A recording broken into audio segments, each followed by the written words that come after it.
Difference between branding and marketing. Branding and marketing are closely connected but serve different purposes in a business. Branding is about who you are as a company. It includes your logo, colors, tagline, tone of voice, and the overall impression you create. It answers questions like, what do we stand for? What do we promise our customers? Branding builds emotional connections and long-term trust. Marketing, on the other hand, is how you promote your brand and products. It includes strategies like advertising, SEO, content creation, and social media. Marketing is more about reaching your audience and driving sales. It can change quickly based on trends or campaigns, while branding remains consistent.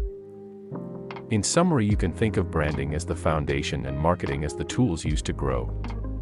Without branding, marketing lacks direction. Without marketing, branding doesn't reach the audience. Thanks for watching. For more such informative videos, subscribe our channel and like the video. See you next time.